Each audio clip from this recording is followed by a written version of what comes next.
Akkam jirtan kabajamtoota dhaggeeffattoota keenya amma yeroo oduu ijoo simbiraan geenyu bira geenya jirra. Raayyaa ittisa biyyaa juntaa awwaaliidhaaf qophii cimaa kan gaggeessaa jiru himame. Dabalataanis mootummaan namoota lolaan buqqaaniif qarshii deeggarsaa birrii miliyoona 200 kuma 200 kuma 66 dhibba 6 fi kuma 59 fi birrii 5 deeggarsa godha himame.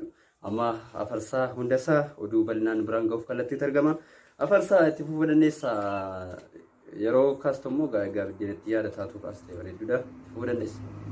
Galatoon birgisiisoo kanallee jechuun barbaachisu ture. Osoo itti guddannee wadaanatu nan qabu. Haa ta'u ishee gaan kabajamtoota dhaggeeffattoota keenya kan isin dhaggeeffataa jirtan televizyiinii keessan galee keessaniiti amma waan yeroo irratti haala yeroo irratti kallattiidhaan oduu jiru information jiru isin biratti kallattii argannee jirra. Ani bakki yeroo ammaa dasee keessaa bakka manyataa jedhamtu jira. Akkuma beekamu haala yeroo irratti miidiyaan tokko tokko wantoota garaagaraa daseen qabamteetti daseen juntaadhaan to'atamteetti waan jedhan dabarsaa ture. Garuu dubbichi sobaa olii gadi jennee hamma waan jiru dhufanneerraa nu wajjin turtanii akka daawwattan affeerraa keenya oduu har'aatiin inni jalqaba raayyaa ittisa biyyaa maalirra jira jechuudhaaf raayyaa ittisa biyyaa har'a meeshaa juntaa dhabamsiisuudhaaf har'a meeshaalee garaagaraa kanneen akka akaafaa zaappaa maankaata taankii shukkaa jechuudha wanta kan jiru meeshaalee adda addaa fudhatee galaa jira karaa daseetti malaa jira dasee keessaa bakka kanaa bakki hundinuu raayyaa ittisa biyyaatiin qabamtee jirti. Yeroo ammaa kana awwaalcha isa xumuraatiif juntaa awwaaluudhaaf qophiirra jiru jechuudha. Eeggadda tarii yeroo eeggaddaa akkuma jedhatamu awwaalcha awwaalanii turan hin ka'anii jara kun garaarraa ta'uu hin dandeenyu hin ka'anii ammas awwaalcha isa lammaffaa hin awwaalanii hin ka'anii amma sadaffaadhaaf awwaalcha isa xumura tarii ni eeggaddaa salaatul janaazaa hin qabu ta'a salaatul janaazaatti sagadanii har'a awwaalcha isa xumura awwaaluudhaaf bakka kanaa gahanii jiru jechuudha. Meeshaalee addaa fudhatanii jiru. Inni kan biraa oduu biraatiin mootummaan namoota sababa lolaatiin buqqaaniif meeshaalee nyaataa kanneen akka daakuu, muuzii, zayitii, sujaara, qaaraa, barbaree wantoota adda addaa kennaatti jira. Namni yeroo hamma nyaatee quufe inni kaan waan boolawuudha baara jechuudha. Nyaatee quufe jechuun nyaanni akka inni kaan irra deemaa nyaata irratti nyaata dhabee baqatee deemaa inni kaan quufa jira bal'aadha wanti jiru bal'ina haala jiru nagaadhaan kun yeroo hamma olii gadi deemuutti jira. Bakki jiru hundi nageenya wantoonni tokko tokko miidiyaan tokko tokko dasiin to'atamteetti jedhanii odeessaa turanii garuu inni kun sobaaf amma olii gadi deemaadha. Wanti tokko kunuu safarri naamusii safarri sabni kun amma qophaa kun haasaa jechuudha. Qophaatti dhokadhee gatii biyyi nagaa ta'e qophaa fardeen haasaa jira.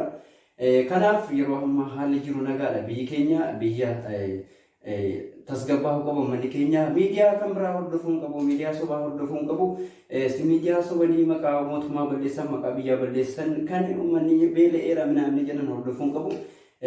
Kanaafuu haala tasgabbii qabeen waan mootummaan dabarse hordofanii dhaggeeffachuu qabu. Haala yeroo irrattis miidiyaa jira kana miidiyaa amanamaa waa'ee uummataa ilaalchan jiran biraa gahu godhachuu irra jiraatan jedha. Walumaa galatti dirqisiisoo haalli jiru kana fakkaata. Turtii gaarii. Galatoomii afarsaa baay'ee bareedaadha.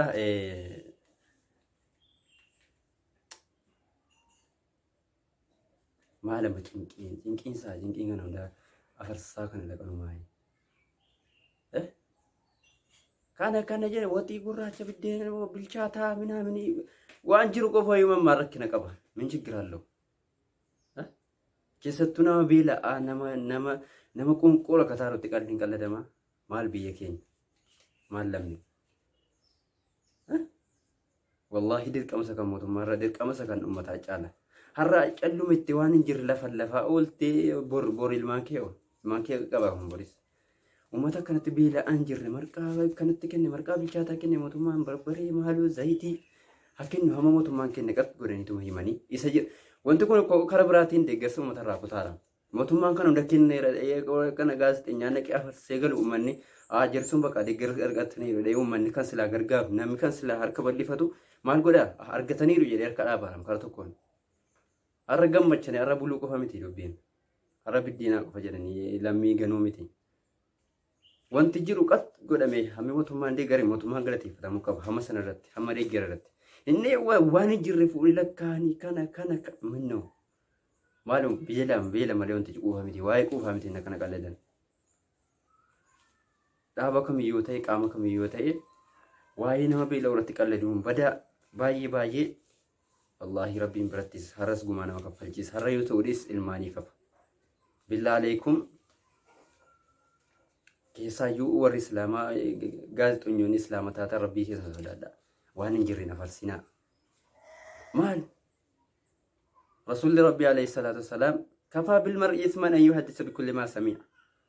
Nam tokko wuma dhagaye hundi afarsuu wuma hundi kun kana ta'e warri kaanis warri isa dhaqee achi dabarsaa irraa fuudhee dabarsaa irraa sobaara. Soba keessatti lakkaama. Waan dhagaye hunda ummata beela irratti maaf qalladama. Amaana Rabbii wanti kun tusirraa gaariin isiniin jedha. Wassalaamu alaikum wa rahmatullahi ta'ala wa barakatuh.